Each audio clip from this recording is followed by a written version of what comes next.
Dear students, आज हम कर रहे हैं जो फर्स्ट चैप्टर है द फुटप्रिंट्स विदाउट फीट का, जो कि 10th क्लास के स्टूडेंट्स के लिए है। उसका पहला चैप्टर जो है उसका नाम है द ट्रायम्फ ऑफ सर्जरी।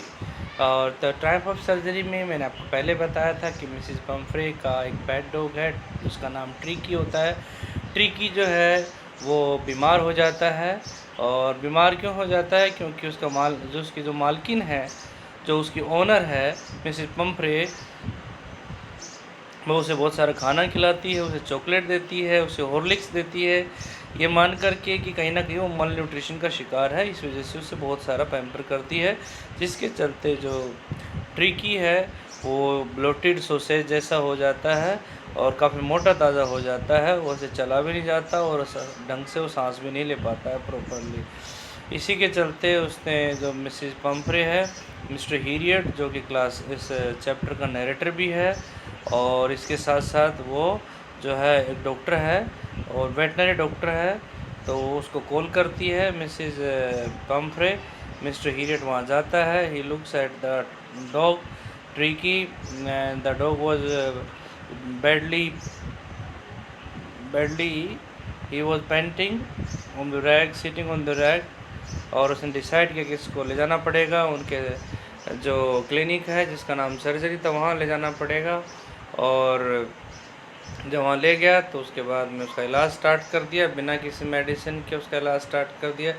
उसे पीने को बहुत सारा पानी दिया गया और दूसरे डॉग्स थे सर्जरी के क्लिनिक के, वो आगे पीछे जो है उसके घूमते थे और उसके साथ खेल खेल करके ट्रिकी की बहुत सारा एक्सरसाइज हो गई।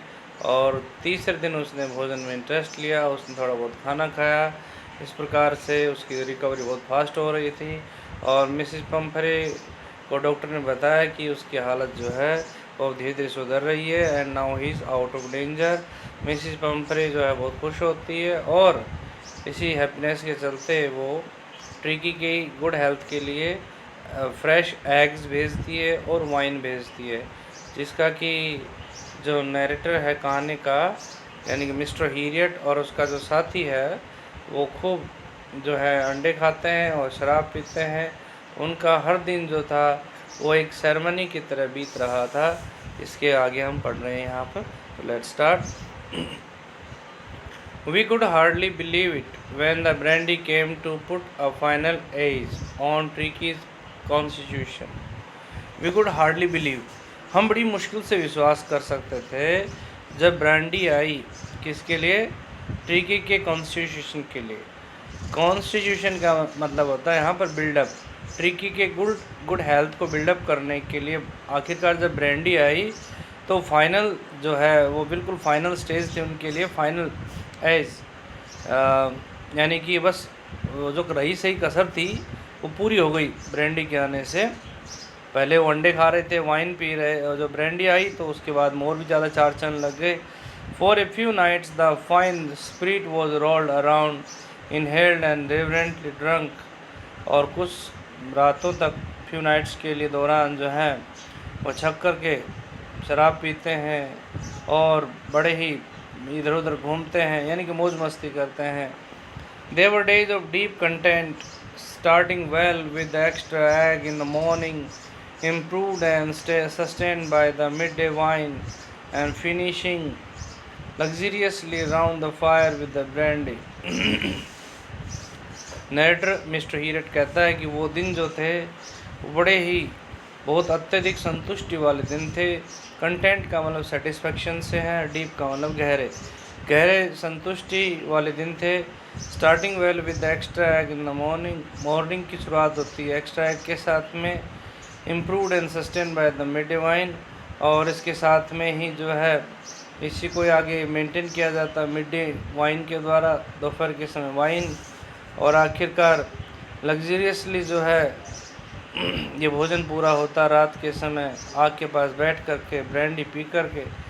इस तरीके से जो एवरीडे था, that was just like a ceremony for the narrator. It was a temptation to keep Tricky on as a permanent guest, but I knew Mrs. Pumphrey was suffering, and after a fortnight felt compelled to phone and tell her that the little dog had recovered and was awaiting collection.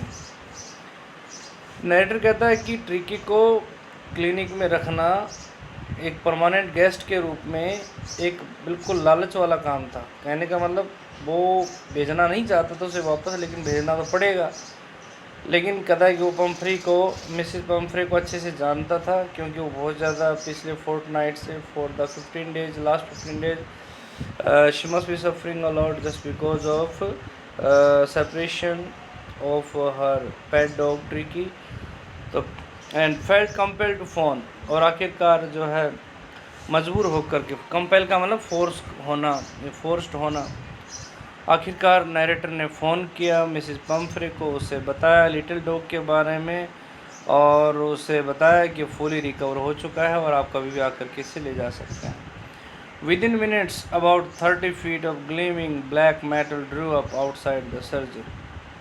Surgery के बाहर यानी clinic के बाहर कुछ ही मिनटों के अंदर 30 feet लंबी चमकदार काले रंग की गाड़ी आकर के रुकती है। यहाँ ब्लैक मेटल किसके लिए आया है? ये कार के लिए आया है, इसका यूज कार के लिए इसका यूज़ किया। तो द चोफर ओपन द डोर, और जो उनकी सर्वेंट थी उसने जो है दरवाज़ा खोला। And I could just make out the figure of Mrs Pumphrey almost lost in the interior.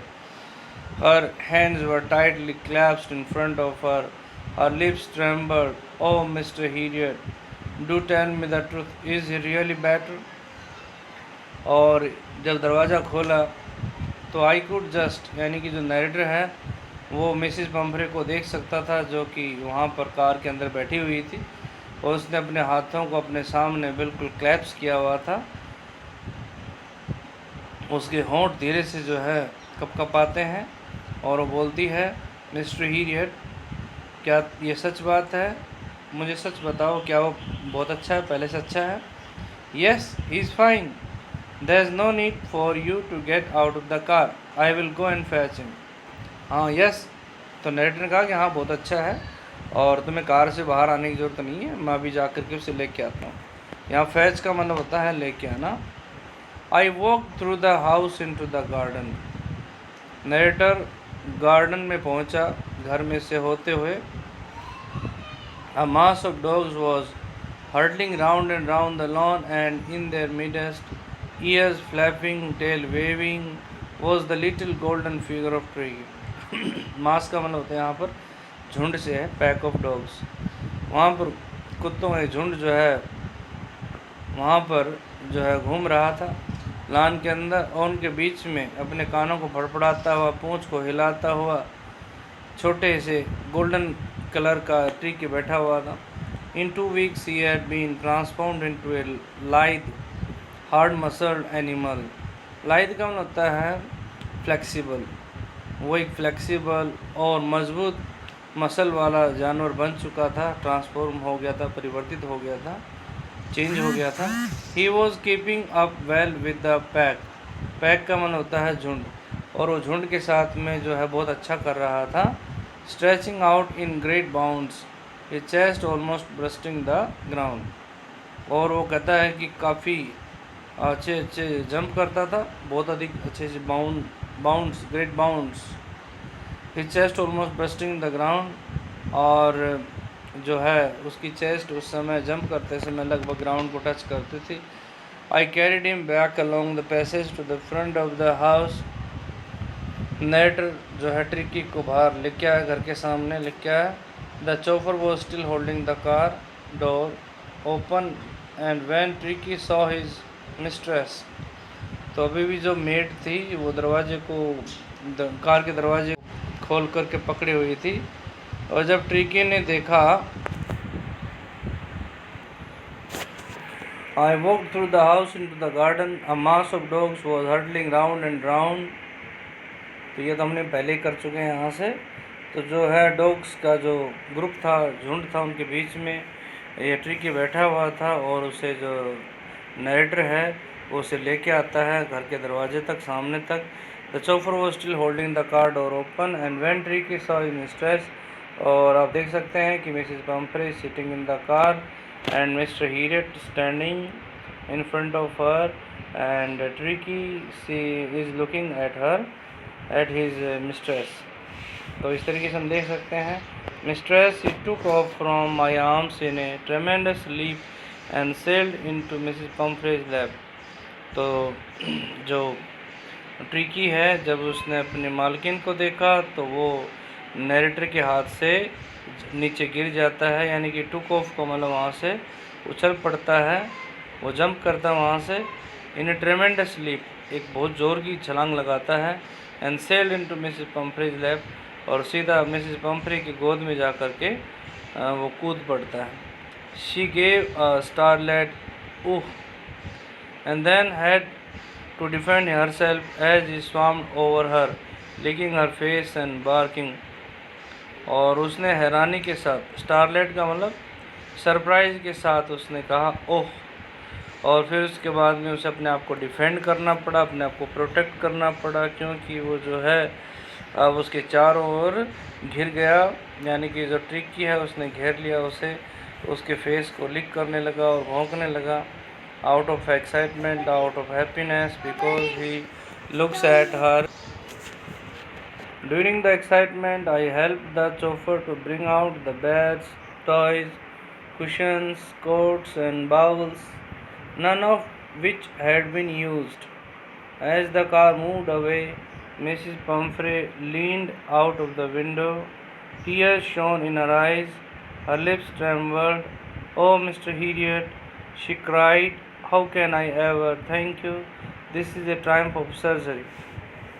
So, during the excitement, और उसी एक्साइटमेंट के दौरान जब ट्रिकी अपने मालकिन की गोद में बैठा हुआ था, तो नरेटर ने जो मेड थी उसकी हेल्प की, उसके साथ मिल कर के जो ट्रिकी के जो बाउल्स थे, कुशन्स थे, टॉयज़ थे, वो वापस जो थे उनमें से किसी को भी यूज़ नहीं किया गया था, उनको कार में रखवा दिया गया। और जब कार चलने लगी तो मिसेस पम्फ्रे विंडो से बाहर झांकती है, और उसकी आंखों के अंदर जो आंसू थे वो चमक रहे थे, उसके होठ कांपने लगे, और उसने उन्हीं कांपते होठों से कहा, "मिस्टर हीरियट, ओ मिस्टर हीरियट।" वह जो है उसने कहा कि मैं आपका कैसे शुक्रिया अदा करूं, मैं आपको कैसे थैंक यू बोलूं। This is a Triumph of surgery, ये तो वास्तव में ट्रायम्फ की, यानी कि सर्जरी की जीत है। तो जेम्स हीरियट जो है इसका राइटर है, ये हम समझते हैं। चैप्टर आपको समझ में आ गया होगा। तो अगर आपको वीडियो अच्छा लगा हो तो इसे सब्सक्राइब कीजिएगा, अपने फ्रेंड्स के साथ में इसे शेयर कीजिएगा। Thank you so much for watching.